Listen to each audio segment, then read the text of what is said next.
हमें अफसोस है, ये ज़मीन सरकार की तो है नहीं।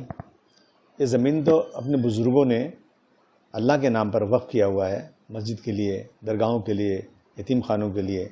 और ये ज़मीन बहुत अच्छी खासी तकरीबन 9 लाख एकड़ ज़मीन है। और जो सरकार बैठी हुई है ना, वो सरकार मुसलमानों के हित में तो कोई काम करेगी नहीं, कभी सोच भी नहीं सकते आप। इन लोगों ने CA NRC लाया, मुसलमानों का सर्टिफिकेट चेक करेंगे, कहीं भी नाम में स्पेलिंग गलती हुई तो उसको मानेंगे नहीं, उनको जो है निकाल देंगे यहाँ से। ये इनकी प्लानिंग थी। उसके बाद इन लोगों ने जो है पर्सनल लॉ, जो हमारा शरीयत में, जो हमें कुरान शरीफ में बताया गया है, उस पर जायदाद का बंटवारा, इनसे चीज़ें उसके अंदर अमेंडमेंट करना चाहते हैं। इन्होंने हज की सब्सिडी बंद कर दिया। इन्होंने गाय बैल के नाम पर पूरे देश में, आप जाइए नॉर्थ ईस्ट में पूरी जगह कट रहा है। इसी देश में आप गाय की पूजा की जाती है, गाय को आप मानते हैं, भगवान मानते हैं, या उसकी बहुत रिस्पेक्ट है, तो फिर गाय इसी देश में क्यों? प्रधानमंत्री तो पूरे देश के हैं, कट रही वहाँ पर, लेकिन जहाँ मुसलमान ज़्यादा हैं और मुसलमानों को तकलीफ देने के लिए। अब आप देख रहे हैं हर मस्जिद के नीचे उनको मंदिर नज़र आ रहा है। हर सड़क पर नमाज नहीं पढ़ सकते, सड़क पर हर काम हो सकता है। मंदिर भर जाएगी तो बाहर लोग आते हैं, ये बड़े बड़े पुजारियों ने कहा है। लेकिन मस्जिद भर जाएगी तो बाहर आप नहीं आ सकते, आप अपनी छत पर भी नमाज नहीं पढ़ सकते। तो इस तरह की चीज़ें जो हो रही हैं ना, दरगाहें तोड़ देंगे, तो जो इस तरह की चीज़ें हो रही हैं ना, इस सरकार से यही उम्मीद है कि ये एक और नई चीज़ लाएंगे और मुसलमानों की प्रॉपर्टी पर कब्जा कर लेंगे। आपको पता है कि इन्होंने इस सरकार ने नई क्या चीज़ बनाई था, बताइए मुझे आप। हाँ, पुरानी चीज़ें, एयर इंडिया बेच दिया इन्होंने, एयरपोर्ट बेच दिया, सी पोर्ट बेच दिया, बड़ी बड़ी इंडस्ट्रीज, फैक्ट्रीज बेच दिया। तो ये इनकी नीयत अब जो है वक्त की ज़मीनों पर है। हमें डर है इस बात का कि ये ज़मीनें हमारी मस्जिदें बंद करा देंगे, हमारे दरगाहों को तोड़वा देंगे। इसलिए हम लोग इस बिल का पूरी तरह से अपोज कर रहे हैं। पास होना तो हो जाए, ठीक है, उनका मेजॉरिटी है, लेकिन हम खुले दिल से इसका अपोज ही करेंगे। बाकी पार्टियों से आप क्या कहना चाहोगे? मैं तमाम पार्टियों से निवेदन करना चाहता हूँ कि देखिए, ये हमारा मुल्क है, हमें जीने दीजिए, हमें इज्जत से रहने दीजिए। 1947 को अगर ये तय कर लिया होता है इस देश के नेताओं ने कि मुसलमानों को इस देश में ऐसी परेशान किया जाएगा और मेजॉरिटी के बेस पर सुप्रीम कोर्ट का फैसला किया जाएगा, हम तो हमेशा माइनॉरिटी में रहने वाले हैं। तो अब ये इस तरह की चीज़ें अगर हैं तो कम से कम इंसाफ होना चाहिए। डॉक्टर भीमराव अम्बेडकर साहब का संविधान हमारे साथ लागू होना चाहिए। और तमाम लोगों से गुजारिश करता हूँ कि आप इस बिल का अपोज कीजिए। अगर ये बिल पास हो जाता है तो आप करेंगे, क्या कहना चाहोगे? देखिए, बिल अगर पास हो जाता है तो मैं अकेला कोई फैसला तो करूँगा नहीं।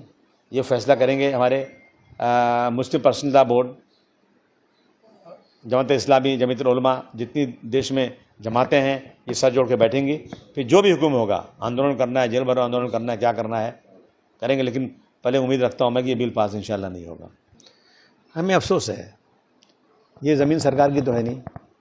ये ज़मीन तो अपने बुज़ुर्गों ने अल्लाह के नाम पर वक्फ़ किया हुआ है, मस्जिद के लिए, दरगाहों के लिए, यतीम खानों के लिए। और ये ज़मीन बहुत अच्छी खासी तकरीबन 9 लाख एकड़ ज़मीन है। और जो सरकार बैठी हुई है ना, वो सरकार मुसलमानों के हित में तो कोई काम करेगी नहीं, कभी सोच भी नहीं सकते आप। इन लोगों ने CA NRC लाया, मुसलमानों का सर्टिफिकेट चेक करेंगे, कहीं भी नाम में स्पेलिंग गलती हुई तो उसको मानेंगे नहीं, उनको जो है निकाल देंगे यहाँ से। ये इनकी प्लानिंग थी। उसके बाद इन लोगों ने जो है पर्सनल लॉ, जो हमारा शरीयत में, जो हमें कुरान शरीफ में बताया गया है, उस पर जायदाद का बंटवारा, इनसे चीज़ें उसके अंदर अमेंडमेंट करना चाहते हैं। इन्होंने हज की सब्सिडी बंद कर दिया। इन्होंने गाय बैल के नाम पर पूरे देश में, आप जाइए नॉर्थ ईस्ट में पूरी जगह कट रहा है। इसी देश में आप गाय की पूजा की जाती है, गाय को आप मानते हैं, भगवान मानते हैं, या उसकी बहुत रिस्पेक्ट है, तो फिर गाय इसी देश में क्यों? प्रधानमंत्री तो पूरे देश के हैं, कट रही वहाँ पर, लेकिन जहाँ मुसलमान ज़्यादा हैं और मुसलमानों को तकलीफ देने के लिए। अब आप देख रहे हैं हर मस्जिद के नीचे उनको मंदिर नज़र आ रहा है। हर सड़क पर नमाज नहीं पढ़ सकते, सड़क पर हर काम हो सकता है। मंदिर भर जाएगी तो बाहर लोग आते हैं, ये बड़े बड़े पुजारियों ने कहा है। लेकिन मस्जिद भर जाएगी तो बाहर आप नहीं आ सकते, आप अपनी छत पर भी नमाज नहीं पढ़ सकते। तो इस तरह की चीज़ें जो हो रही हैं ना, दरगाहें तोड़ देंगे, तो जो इस तरह की चीज़ें हो रही हैं ना, इस सरकार से यही उम्मीद है कि ये एक और नई चीज़ लाएंगे और मुसलमानों की प्रॉपर्टी पर कब्जा कर लेंगे। आपको पता है कि इन्होंने इस सरकार ने नई क्या चीज़ बनाई था, बताइए मुझे आप। हाँ, पुरानी चीज़ें, एयर इंडिया बेच दिया इन्होंने, एयरपोर्ट बेच दिया, सी पोर्ट बेच दिया, बड़ी बड़ी इंडस्ट्रीज, फैक्ट्रीज बेच दिया। तो ये इनकी नीयत अब जो है वक्त की ज़मीनों पर है। हमें डर है इस बात का कि ये ज़मीनें हमारी मस्जिदें बंद करा देंगे, हमारे दरगाहों को तोड़वा देंगे। इसलिए हम लोग इस बिल का पूरी तरह से अपोज कर रहे हैं। पास होना तो हो जाए, ठीक है, उनका मेजॉरिटी है, लेकिन हम खुले दिल से इसका अपोज ही करेंगे। बाकी पार्टियों से आप क्या कहना चाहोगे? मैं तमाम पार्टियों से निवेदन करना चाहता हूँ कि देखिए, ये हमारा मुल्क है, हमें जीने दीजिए, हमें इज्जत से रहने दीजिए।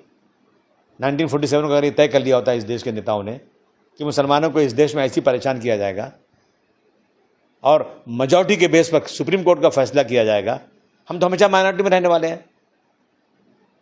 तो अब ये इस तरह की चीज़ें अगर हैं तो कम से कम इंसाफ होना चाहिए। डॉक्टर भीमराव अम्बेडकर साहब का संविधान हमारे साथ लागू होना चाहिए और तमाम लोगों से गुजारिश करता हूँ कि आप इस बिल का अपोज कीजिए। अच्छा, अगर ये बिल पास हो जाता है तो आप रणनीति में क्या कहना चाहोगे? देखिए, बिल अगर पास हो जाता है तो मैं अकेला कोई फैसला तो करूँगा नहीं।